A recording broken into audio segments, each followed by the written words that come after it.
రామ్ చరణ్ వెంటనే బహిరంగ క్షమాపణ చెప్పాలి. Hello friends, hero Ram Charan ఒక కాంట్రవర్సీలో ఇరుక్కున్నారు. ఆయన రీసెంట్ గానే కడపలో ఒక దర్గాని విజిట్ చేసిన విషయం అందరికీ తెలిసిందే. అది కూడా అయ్యప్ప మాలలో ఉండి దర్గాకి వెళ్లారు. కడపలో అమీన్ పీర్ దర్గా చాలా ఫేమస్. అక్కడికి చాలా మంది సెలబ్రిటీస్ వస్తూ ఉంటారు. అసలు కాంట్రవర్సీ ఏంటి అంటే రామ్ చరణ్ అయ్యప్ప మాలలో ఉన్నారు, దీక్ష చేపట్టారు. అయ్యప్ప మాలలో ఉండి దర్గాకు వెళ్లడం ఇప్పుడు కాంట్రవర్సీ అయ్యింది. ఈ విషయంపై రామ్ చరణ్ స్వామిని అయ్యప్ప జేఏసీ వాళ్ళు అపోలగైజ్ చేయమని డిమాండ్ చేస్తున్నారు. మేము దీన్ని తీవ్రంగా ఖండిస్తా ఉన్నాం. రామ్ చరణ్ వెంటనే బహిరంగ క్షమాపణ చెప్పాలి. నార్మల్ గా హిందూస్ దర్గాకి వెళ్తే పెద్ద కాంట్రవర్సీ ఏం కాలేదు, కానీ మాలలో ఉండడం వల్ల ఇది కాంట్రవర్సీగా మారింది. అసలు రామ్ చరణ్ స్వామి దర్గాకు ఎందుకు వెళ్లారు తెలుసా?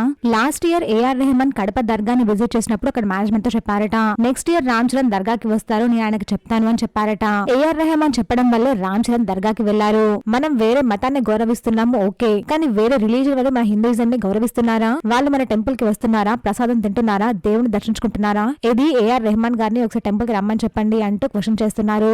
ఆయన యొక్క మాటని గౌరవించి, ఆయన యొక్క ఆలోచనని గౌరవించి మీరు ఖచ్చితంగా ఎట్లయితే దర్గాకు వెళ్ళిరో మీరు కూడా ఏఆర్ రెహమాన్ ని తిరుపతి గాని లేదా మీరు నమ్ముతున్నటువంటి శబరిమలకు తీసుకురాగలుగుతారా? రామ్ చరణ్ స్వామి ఎంత పెద్ద భక్తుడో అందరికీ తెలిసిందే. ఆంజనేయ స్వామి టెంపుల్ ని ఆయన స్వయంగా తన డబ్బులతో కట్టించారు. ఆ టెంపుల్ రెమిసెస్ ని కూడా క్లీన్ చేసే విజువల్స్ చాలానే ఉన్నాయి. అలాంటి భక్తుల్ని ఇలా ట్రోల్ చేయడం చాలా బాధగా ఉంది అంటూ కొంతమంది అయితే కమెంట్స్ పెడుతున్నారు. మరి రామ్ చరణ్ గారు ఈ విషయంపై బయటకు వచ్చి మనం మాట్లాడతారా లేదా అనేది మనం వేచి చూడాలి. మరి ఈ ఎంటైర్ ఇష్యూ పై మీ ఒపీనియన్ ని కమెంట్ చేయండి. ఒకవేళ మీరు కడప నుంచి అయితే కడప అని కమెంట్ చేయండి. ప్లీజ్ ఫ్రెండ్స్, మా ఛానల్ ని సబ్స్క్రైబ్ చేసుకోండి ప్లీజ్.